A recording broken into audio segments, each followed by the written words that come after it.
एक विदेशी मेहमान गांव में आती है और अपना नाम बताती है अम्ब्रेला। जी हाँ, सही सुना आपने, अम्ब्रेला। बस यहीं से ही अंदाजा लग जाता है कि ये कोई मामूली गांव की सैर नहीं होने वाली है। तो सीन कुछ ऐसा है। एक विदेशी टूरिस्ट एक ठेठ मराठी गांव में पहुंचती है और रहने के लिए एक जगह तलाश रही है। और बस इसी एक छोटी सी ज़रूरत से शुरू होता है गड़बड़ियों, गलतफहमियों और मज़ेदार मुलाकातों का एक ऐसा सिलसिला जो रुकने का नाम ही नहीं लेता। अब सवाल ये उठता है कि एक मामूली सी बातचीत इतनी ज्यादा उलझ कैसे सकती है ना?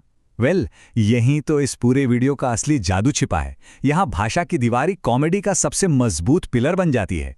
गांव वाला देखिए पूरी ईमानदारी से मेहमान नवाजी करना चाहता है, लेकिन उसकी टूटी फूटी अंग्रेजी के शब्द कुछ ऐसे निकलते हैं कि सुनने में बड़े मजेदार और एकदम अटपटे लगते हैं। और जानते हैं सबसे अच्छी बात क्या है? उसकी कोशिश, उसकी ईमानदारी वही इसे और भी खास बना देती है। इस तरह के ह्यूमर को कहते हैं लिंग्विस्टिक ह्यूमर, या कह लीजिए भाषाई हास्य। और ये वीडियो, अरे ये तो इसका एक बेहतरीन नमूना है, जहां भाषा की रुकावट ही हंसी का सबसे बड़ा कारण बन जाती है। तो चलिए अब जरा वीडियो के उस हिस्से में गोता लगाते हैं जहां गलत फहमियों की बाढ़ सी आ जाती है। और सच कहूं तो यही इस वीडियो के ह्यूमर का दिल है। ये देखिए, ये तो एकदम साफ उदाहरण है कि गड़बड़ कहाँ हो रही है। वो पूछती है वेयर यू लिव, आप कहाँ रहते हैं, और जवाब क्या मिलता है? I love you too. सोचिए, भाषा की रुकावट का इससे मजेदार और परफेक्ट एग्जाम्पल क्या हो सकता है जो हंसा हंसा कर पेट फुला दे। तो यहाँ असल में हुआ क्या पता है? लिव शब्द सुनने में लव जैसा लग रहा है। गांव वाला शायद बस इतना कहना चाह रहा था, मैं भी यहीं रहता हूं। लेकिन सिर्फ एक जैसे साउंड वाले शब्दों की वजह से एक सीधा साधा जवाब एक रोमांटिक इजहार में बदल गया। कमाल है।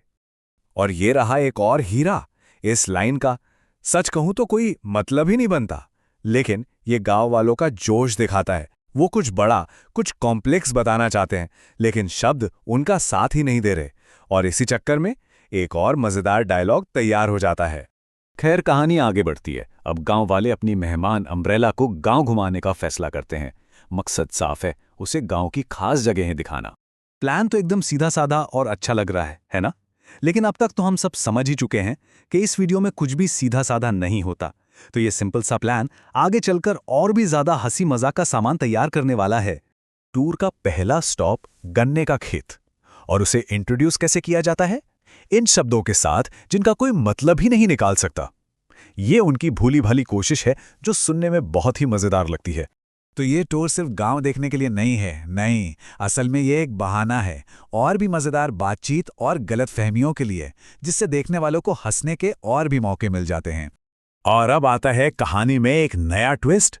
गांव वाले अपनी विदेशी मेहमान से कहते हैं कि वो उन्हें कुछ सिखाए, और यही से एक बिल्कुल नई और मजेदार सिचुएशन पैदा हो जाती है।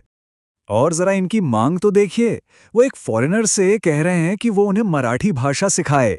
ये एक और शानदार गलतफहमी है जो सारे रोल्स को एकदम उलट पुलट कर देती है। मेहमान को सीधा टीचर की कुर्सी पर बिठा दिया जाता है।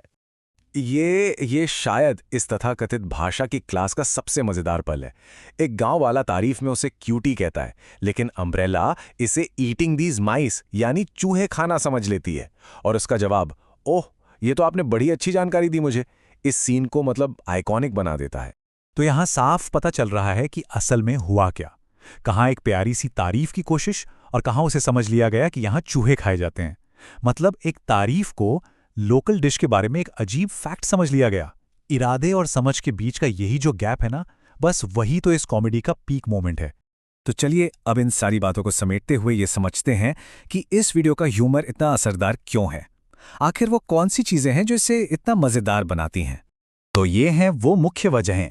एक बाहरी इंसान का बिल्कुल अनजान माहौल में होना, पूरे जोश के साथ की गई गलतियां, शब्दों के सीधे सीधे लेकिन बेमतलब अनुवाद, और सबसे ऊपर किरदारों की वो मासूमियत जो एक दूसरे से जुड़ने की कोशिश कर रहे हैं। और सबसे जरूरी बात यह है कि ये ह्यूमर किसी का मजाक नहीं उड़ाता। ये किसी की भाषा ना बोल पाने की कमी पर नहीं हंसता, बल्कि उस खूबसूरत कोशिश का जश्न मनाता है जो लोग एक दूसरे को समझने के लिए करते हैं, चाहे वो कितनी भी अजीब क्यों ना हो। अंत में बस एक सवाल छोड़कर जा रहा हूं। इस तरह की कॉमेडी हमें क्या सिखाती है? शायद यही कि हंसी को हमेशा सही शब्दों की जरूरत नहीं होती। कभी कभी तो बस एक दूसरे से जुड़ने की कोशिश ही अपने आप में दुनिया की सबसे मजेदार और यूनिवर्सल भाषा बन जाती है।